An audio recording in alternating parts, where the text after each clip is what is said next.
Hello folks, we are pulling double duty on this Terminus decree thing. Oh yeah, whack it up there for me, let's do it. Normally I only do one video per subject, as you mostly know. But with this being the Grey Knights, I figured, hey, you know what I mean, I've got to be here a few times to do this. I can't just be leaving it at one video. There are more things to talk about with this thing because it keeps expanding, and the more I listen to other YouTubers, the more my own opinions expand, and I feel like I need to clarify a few things. I know the lore of the Grey Knights, and I've got pretty much every single codex that has ever been released for them. I've read every book that one appears in, even Pandorax, which is really an obscure book that you should all go out and read because it's really, really cool. So yeah, I'm well versed in Grey Knight lore, and I know a lot about the Terminus decree. I failed to mention one thing last time that a Sandman of Terror did bring up, and that is the Terminus decree has already been revealed in the Horus Heresy before. I will get into that in a little bit. But this video is more of a bit of a response to other videos out there on YouTube, Sandman of Terror being the main one. He's one of my favourite lore people, and he's the guy that I go to get a good opinion on decent lore, because he's not very, shall we say, sensationalist. You know, he tends to keep a good head on his shoulders, and when something's bad, he calls it out, and when it's good, he calls it out, which is really good. So I do recommend his channel. He did a video on the Terminus decree, and his thoughts on it basically boiled down to that he doesn't believe that the Terminus decree that you see on the screen, that comes from the brand new Grey Knight Codex in 10th edition, he doesn't believe that this is the actual Terminus decree, right? Now, I feel we need to read the Terminus decree again, to at least to know what he's disagreeing with, what he thinks isn't actually law. Let's jump in, shall we? The Terminus decree. Held in a simple wooden box that only the Supreme Grand Master may open, the Terminus decree details the Emperor's final command to the Grey Knights chapter. The Master of Mankind can never be allowed to leave the Golden Throne, either return to life, reborn in another's body, or ascend as some kind of warp entity. And, if he does, the Grey Knights must return him to his terrible duty. Indeed, they were created with the possibility of this event in mind, a task beyond the abilities of any other force in the Imperium. The decree offers no guidance on how such feats might be achieved, for it is neither a weapon nor a magic formula. Rather, the Grey Knights would themselves be the weapon on such a desperate day, one that would likely have to cut a path through the ranks of the Custodian Guard and many others to see its duty done. Right. Okay. Live from the Black Library said something really prescient about this. He said, Games Workshop tend to release massive pieces of lore in a throwaway little text box in one of their codexes, right? Can you imagine, like, if in the Custodian Codex they said in a random throwaway text box, oh yeah, the Emperor is an old one. Yeah, he's an old one who was just left on Earth. Anyway, moving on, right?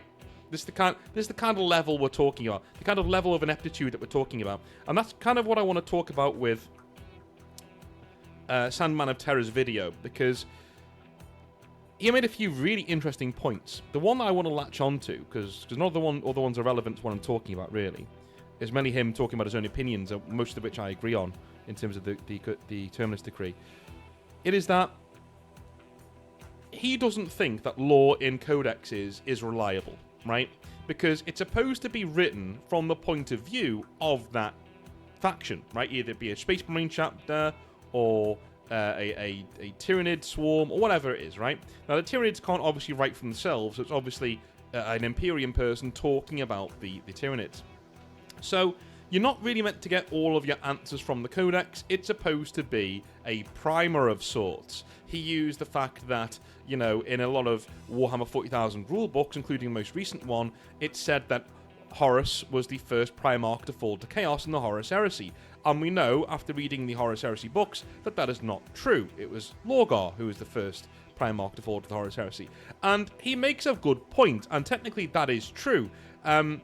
My one big quibble with his argument is, well, there's two of them. The first one is, we don't really get rules from codexes anymore, because they're out of date as soon as the codex is released.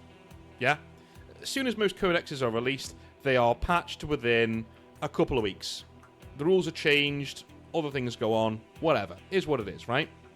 Okay, so they're not really for rules. They're not really for artwork either, because the same artwork is in nearly every single codex. about 90% of it, right? All right. So if it's not for lore either, what are the codexes for? Or what are they there for? Why should you buy them? What purpose do they serve? If none of those three things are what the codex is for. The second thing I want to talk about, and I think this is more important, is the fact of Occam's razor, right? The most simple solution to a problem or a theory is often the one that's true, right? The most simple thing you can think of is probably the most true one that you can think of, right? Never really put something down to malice that you can put down to incompetence. Is another thing that I've heard, right? He gives Games Workshop far too much credit. He says, no. All the lore in the codexes is unreliable, and it's not really the lore, right? The lore is what you get in the Horus Heresy or in more in-depth books that are out there, right? But don't get me wrong, there'll be some parts of lore he was saying that will be in the codexes and will be correct, but there are other parts that won't be, and that's by design.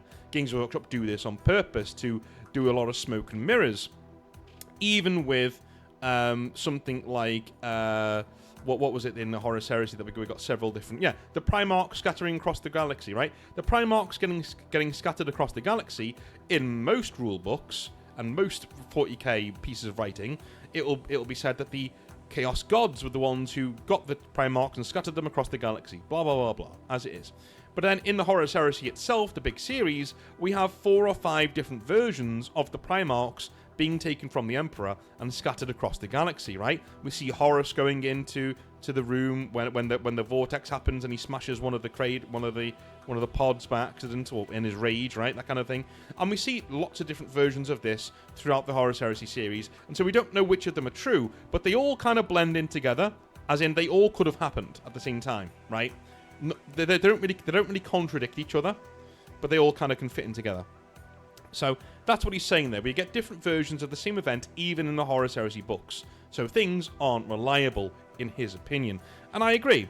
Warhammer 40,000 is full of unreliable narratives, but I do think with lore like this, the most simple version of events is often the one that's true. And do you know what the most simple version of events is? Games Workshop can't fucking write. That's the most simple version. They're so lazy and antagonistic and arrogant and dismissive of their own fan base that they let some douche nozzle write this in the Grey Knights Codex, and they're sticking to this.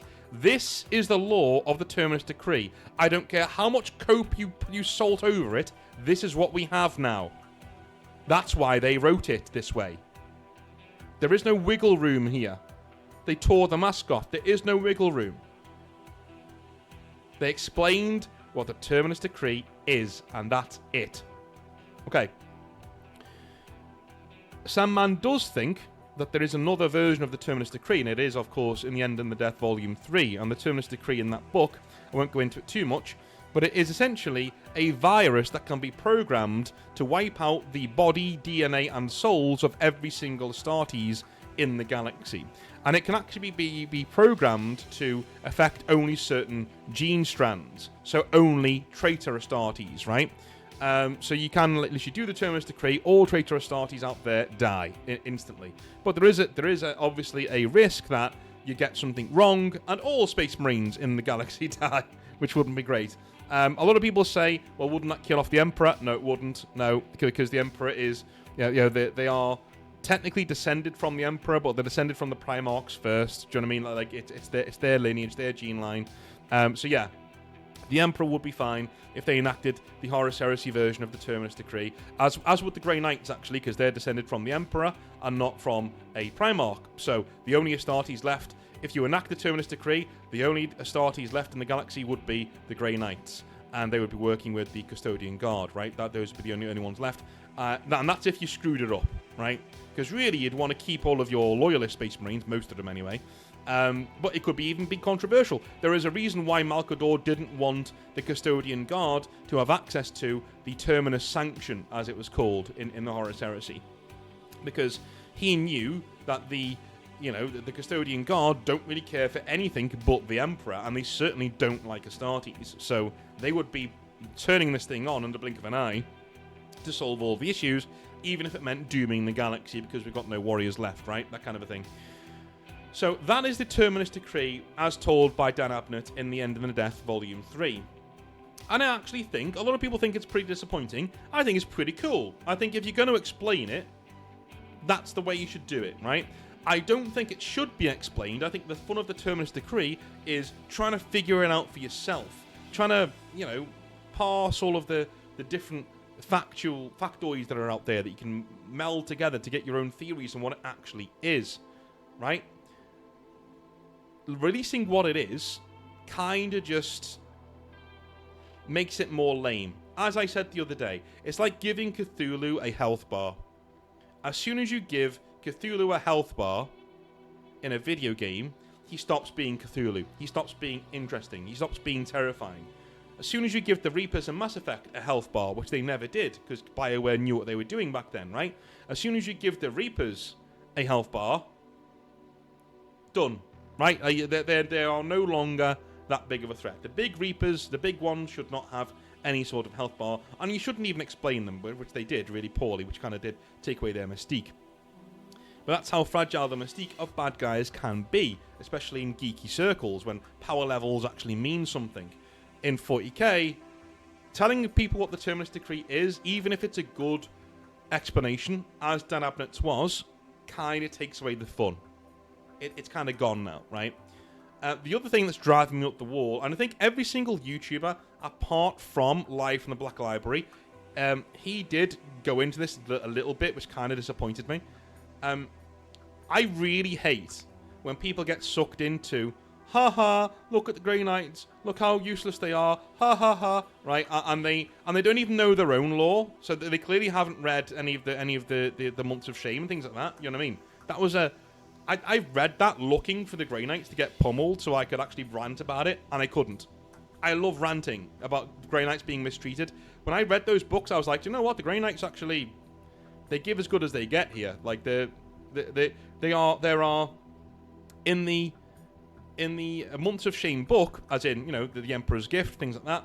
The Grey Knights are actually shown as being like, yeah, the only reason the Space Wolves are winning is because they basically start fighting immediately, right? And they take everyone by unawares. They outnumber the Grey Knights by a lot, right? And the Grey Knights don't have hardly any of their forces there, right? They've all moved away by that stage. There's about maybe 100 Grey Knights, if that, present at that point, against thousands and thousands and thousands of mongrel Space Wolves. So, you know what I mean? The odds are against them. Logan Grimnar doesn't kill the Grandmaster of the Grey Knight in a duel, right? As Space Wolf fans love saying this. They killed him in a duel. No, he didn't. Like, he literally took him unawares. It's like a gunslinger says to you, let's me and you have a gun duel. Okay, bang, you're dead. Well, I didn't know we were starting, dude. Okay, fine, I'm dead, right? That kind of a thing. That's what Logan Grimnar did. That's what he did to the Grandmaster, right? Literally kills him before, like, the duel could even start. It's like, okay, well, we're going to duel now. Oh, yeah, okay, you're just going to kill me. All right, fine. That kind of a thing. Out of nowhere, took him by surprise. Good move by him, right? I kind of wish they'd have inserted something saying, like, Logan Grimnar had to do that, because if he got into a duel with this guy, he probably thought he'd die. That'd be pretty cool. I like that. It's the way that Aaron Dembski-Bowden got away with Iskandar Kaon killing 3 or 4 Grey Knights, was because Kaon was like, wow, like, if I'd have not had the drop on these guys, I would be dead, even though I am a massive, most powerful sorcerer. These guys are not to be fucked with, right? That's good writing. Unfortunately, people don't read the novels, apparently, and they like to crow about power levels that they know nothing about.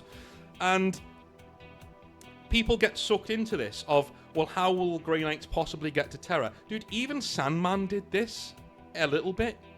And he was like, there's no way they'd get to Terra. They'd have to get through all of these forces, then they'd have to get through the Custodian Guard, then you'd have to get through Sisters of Silence, blah, blah, blah, blah, blah, blah, blah. Dude, that doesn't matter. Okay? That doesn't matter. We don't know what they've got on Titan. On Titan, they could have a direct teleportation cadre going directly to the Golden Throne. We don't know. Malkador built that place. We don't know what's there. We've never been told. There could literally be a teleportarium there that only goes to one place, the Golden Throne. And to open it, you've got to put in the Terminus decree and turn the lock and go in.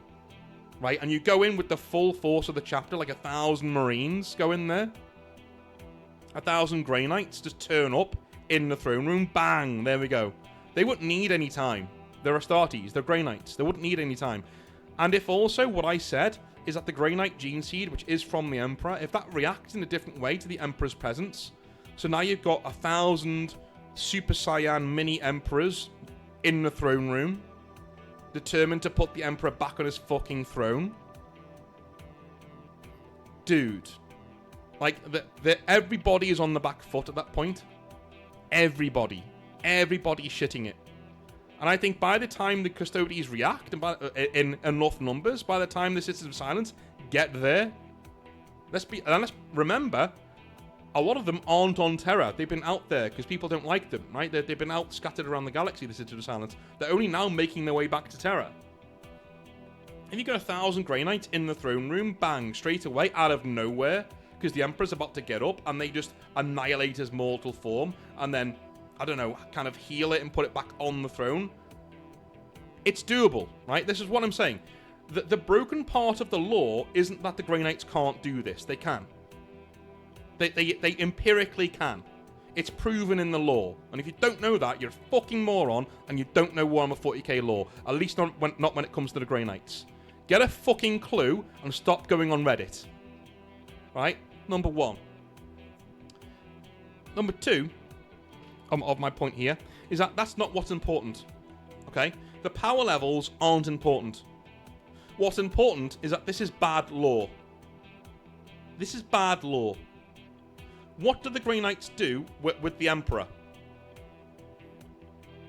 What do they do with him? Because the Terminus decree even says there is no instruction given. It just says this is what you need to do, and that's it. There's no how. It's just no. Emperor can't get up off the golden throne.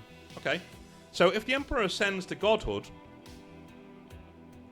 what then?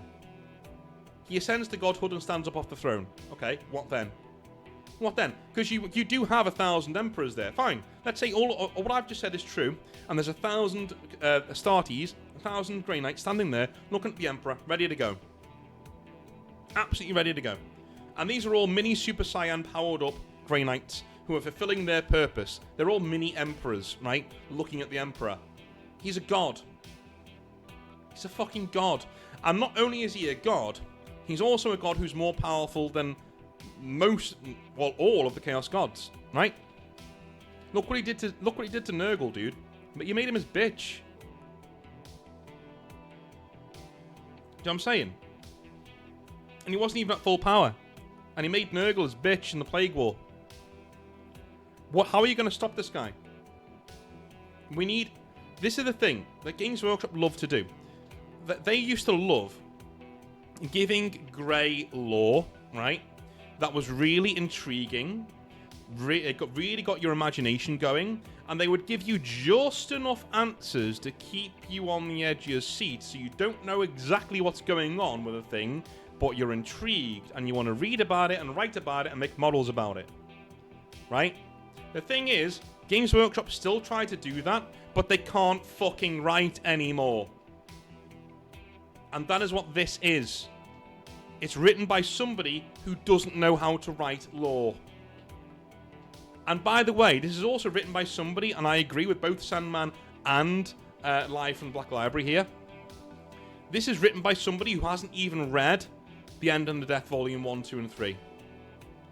It should be bare minimum, as a writer for Games Workshop, you need to stay ahead of what's being written by other writers in the lore.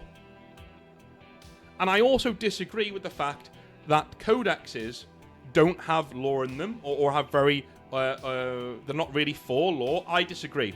I think the lore in codexes should be the sacrosanct part of the lore. That should be, hey, I want to collect some Grey Knights. What should I do? Hey, I'm going to pick my Grey Knight codex up off the shelf. Right now, if what Sandman is saying, right, every single codex is full of false advertising. Because what the Grey Knight Codex says my Grey Knights are what the Grey Knight Codex says my Grey Knights can do, they can't. And it can't even get the fucking Terminus decree right. If it's what Sandman says it is, it's literally not the right law on purpose. You are confusing new fans on purpose.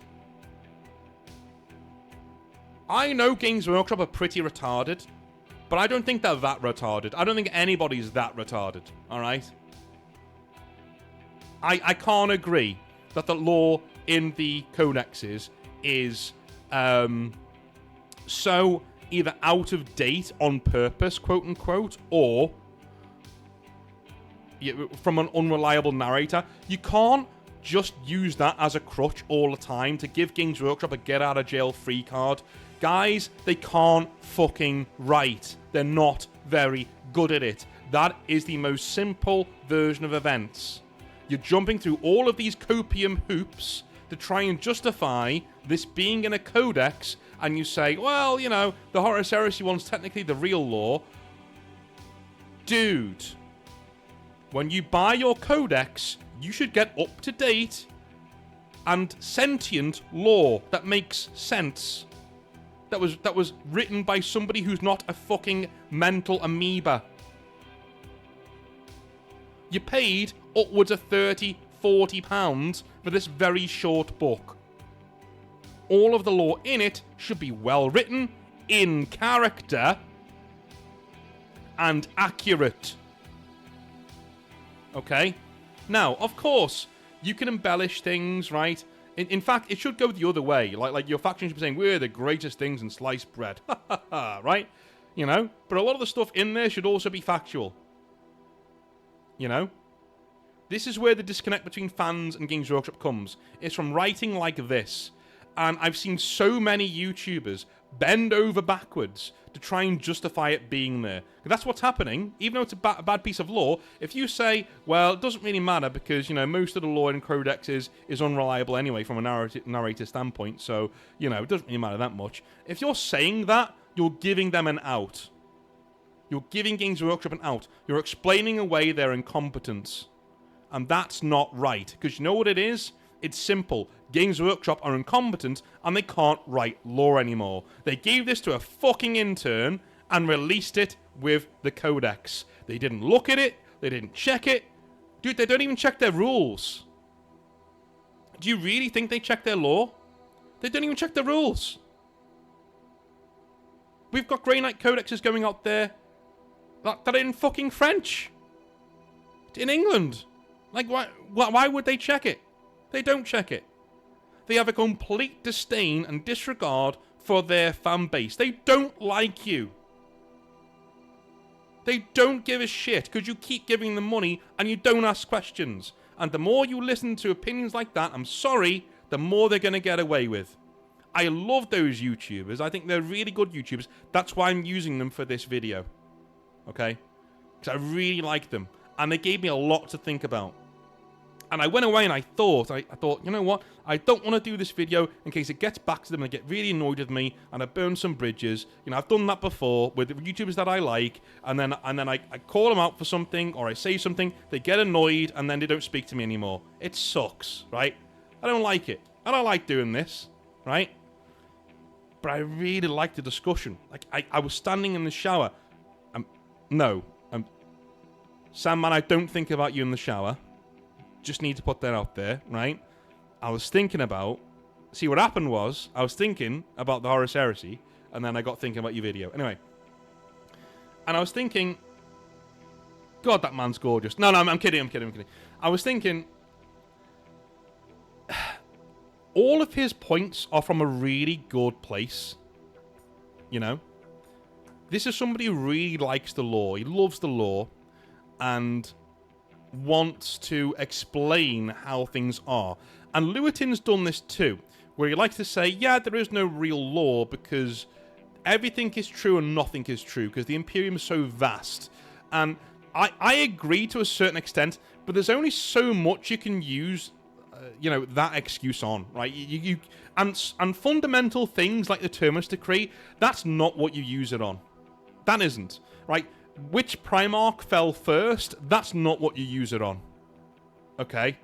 You can tell the reader that most people in the Imperium think that Horus, fell first, but then tell him it was untrue and it was Lorgar in 2 sentences. It's not difficult. It really isn't. The only reason why Games Workshop have this really grey what's that word? You know the word I'm trying to say? The reason why they have this veil in front of their lore is because they know they can't write it. Right? So if nothing is lore, they don't need to write any lore. They don't need it all to match up. They can write things like this and get away with it, because they'll say, well, unreliable narrator. Ha ha ha. No.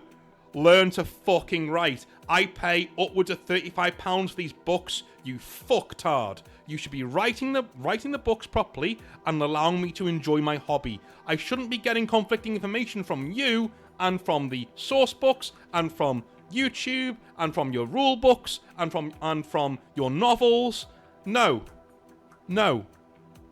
I'm sorry, no. Okay. Enough of the grey area. Enough of it.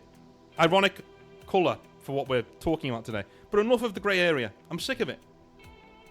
I'm absolutely sick of it. I'm sick of this. It's just so lazy. It's just... Pick a lane. Pick a fucking lane. Seriously. Pick a lane. Have some balls. Stick to your guns. Write properly. Alright? And put the people who write your books, put their names in the codexes. If you were doing that, we wouldn't get shit like this. We wouldn't. Ever. Because you'd hold them to task. I know there are idiots out there who will go and abuse writers personally. Don't do that. Alright? People screw up. That's human nature. Okay? It's a war game with toy soldiers. Chill. But at the same time, those people need to be held to account. You need to be able to make a decision as a consumer to open the book and go, huh, Matt Ward, don't think so, and you put the book back down. Okay? I know he didn't write this. In fact, it's really impressive that they wrote something worse than Matt Ward lore. That's amazing. But you need to be printing your writers in the books, so we know who's who. Because this could be anybody. This could be some intern, some random dude who's trying to get on the White Dwarf writing team to get some free pints at Bugman's, and they give him this. He writes this and it somehow makes it into the... I can't think of anything else, because no writer worth their salt, even with half a brain cell, would write this. Dude, if I wrote this for the Exiled Blades, if I wrote lore that sounded like this for the Exiled Blades, I'd be really fucking embarrassed. Like, really embarrassed. Okay? That is all I want to say on the Terminus Decree. What do you think? Do you think I'm right, or do you think I'm wrong?